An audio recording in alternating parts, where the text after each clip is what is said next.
Welcome to What's Cooking in Ivee's Kitchen. Today I'm going to make a very wholesome, delicious and nutritious one-pot meal which will be loved by vegetarians and non-vegetarians. So what are we cooking? We are making mushroom biryani. Friends, as you all know, mushrooms are very healthy. It contains zero fat, zero cholesterol and zero sodium. But it contains a large amount of potassium, vitamins, calcium and iron, which is so important for our proper development. Let's quickly go to the ingredients.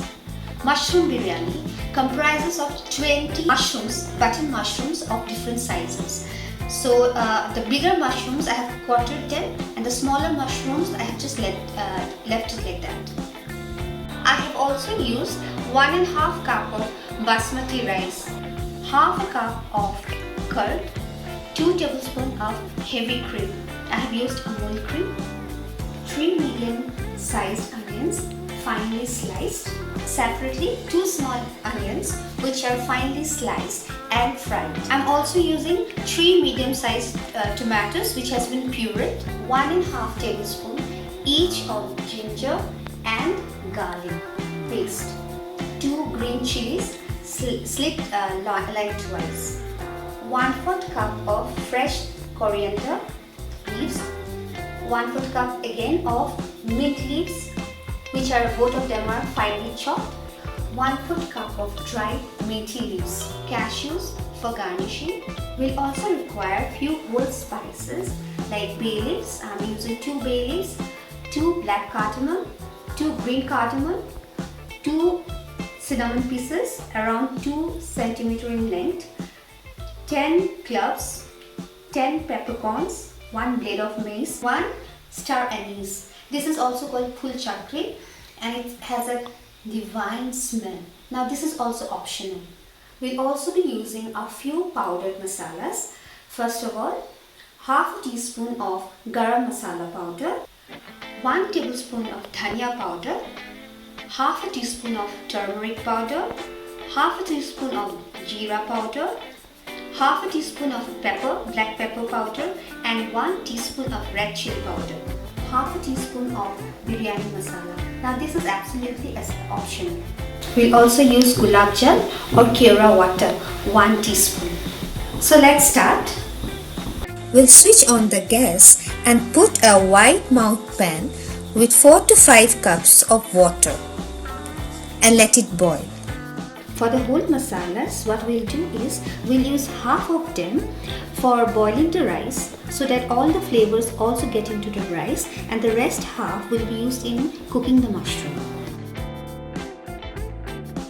We'll add half the cinnamon, half the black pepper, half of the cloves, half of the blade of mace, half of the green and black cardamom. We will not add the phul chakri. We'll also add 1 tablespoon of salt to the water. Now the water is boiling nicely and in goes our rice.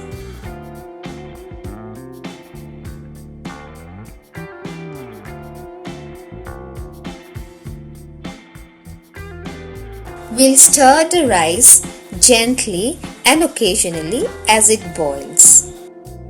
Point to remember, we'll cook the rice till it is 3/4. Remember, not fully cooked.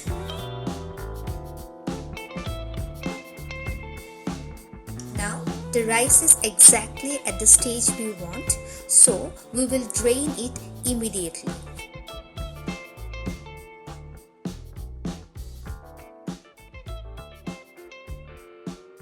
Immediately, we'll drain off the water in a colander to stop the cooking process. Now, we put a heavy bottom pan or pot with a lid on flame. We'll also add 1 tablespoon of refined oil.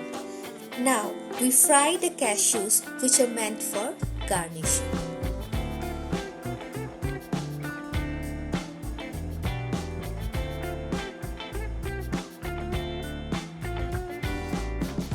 Once the cashews are browned, we'll set them aside.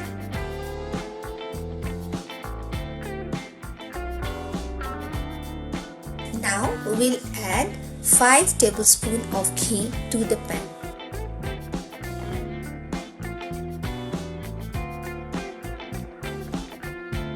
Then we add the star anise and the rest of the whole spices and let it splutter.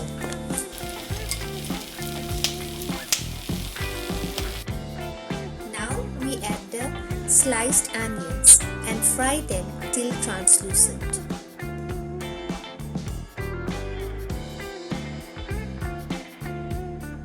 Then we'll add the ginger garlic paste and fry till the raw smell disappears.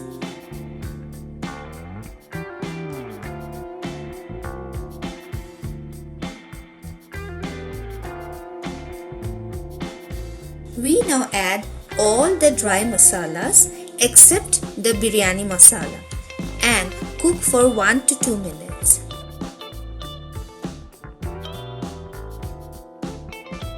Then goes the tomato puree.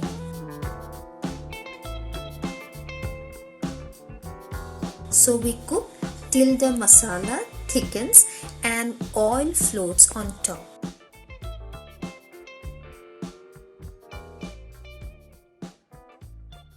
As the oil floats on top, then we add the curd.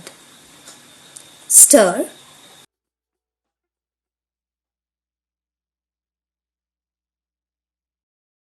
Followed by cream.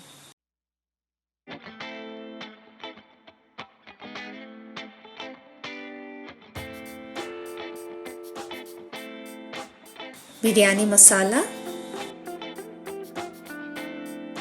the dried methi leaves,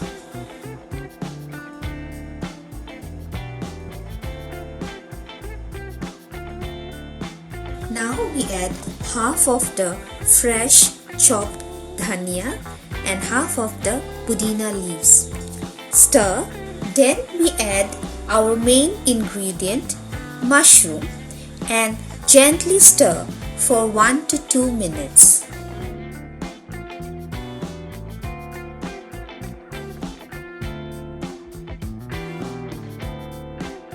We also add salt as per taste. Our mushrooms are ready, so we switch off the gas. Now we'll add half of the fried onions and stir.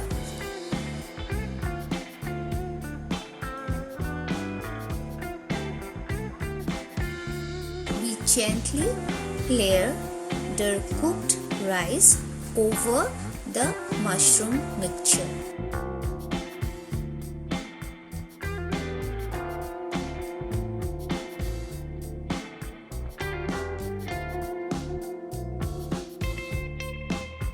Gently flatten the rice layer and sprinkle the remaining dhania and pudina leaves over it.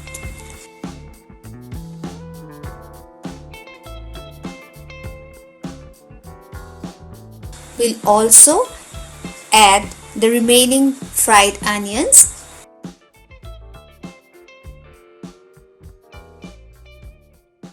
green chilli, and 1 teaspoon of rose water.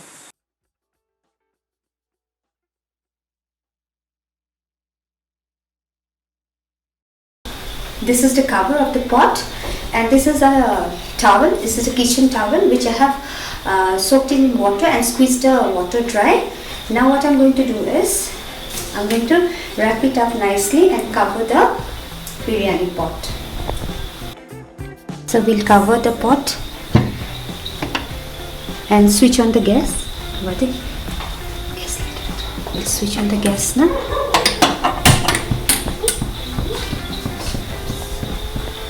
And for those who don't have, what you can do is you can put atta dough around and seal the inside.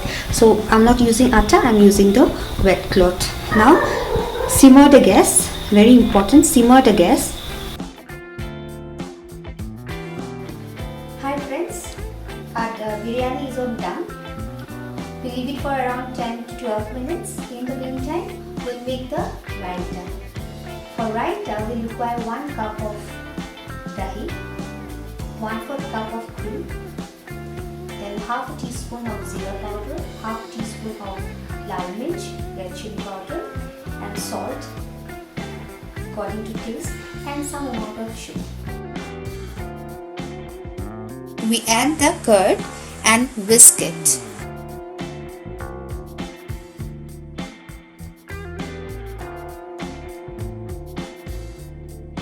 Then goes the cream and we whisk it again.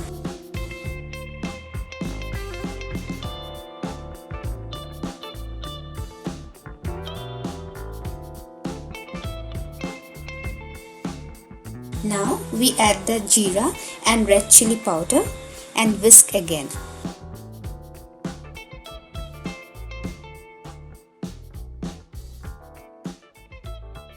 Now we add the dhania leaves chopped for garnishing.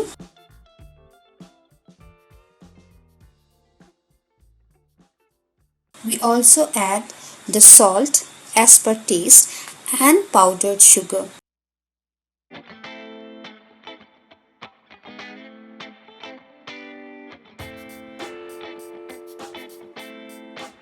So our raita is now ready to be served with the biryani. 10 minutes is over. Let's look at the biryani. Wow, it smells heavenly. I have transferred the biryani to a pot and garnished with pudina leaves and the fried cashews.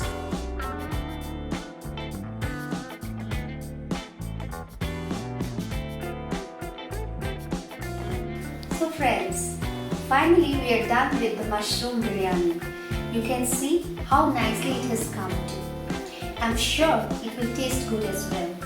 It might be a little elaborate, but it's worth a try. The final product is yummy.